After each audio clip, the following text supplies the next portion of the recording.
आजको यात्रा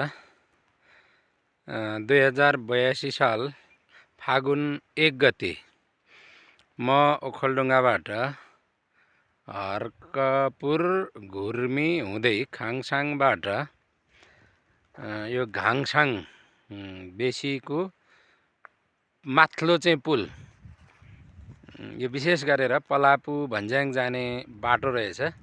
यहाँले देखिरहनु भएको छ। यो पलापु भन्ज्याङ जाने बाटो चाहिँ छोटो बाटो छ भन्नुभयो साथीहरूले, आफन्तहरूले। र म यहाँ निक्लँदै गर्दा यो बाटो, यो सुनकोशी नदी हो तल देखिएको, त्यहाँ मधुरो चाहिँ त्यहाँ अहिले हामीले मधुरो रूपमा देखिरहेका छौँ सुनकोशी नदीको पुल।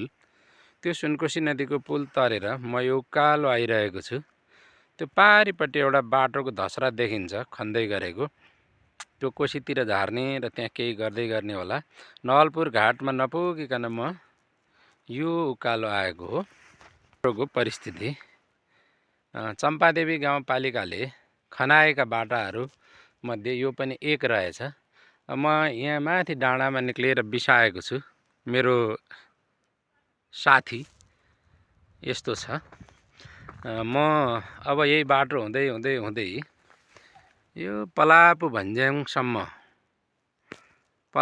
भन्ज्याङसम्म पुगेर त्यहाँबाट यो माथि देखिएको त्यार्सो बाटोबाट यो बाटोबाट जाँदै गर्दा म पुग्ने ठाउँ चाहिँ आज पलापुको यो पुनटार, यो डाँडा हो। दैव संयोग यो यहाँ म सुनेको थिएँ,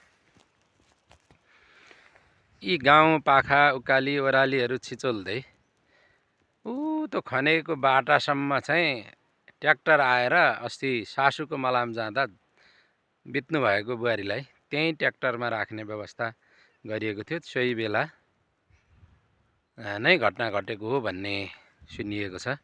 अब म त्यहाँसम्म पुग्नेछु, बाँकी पछि।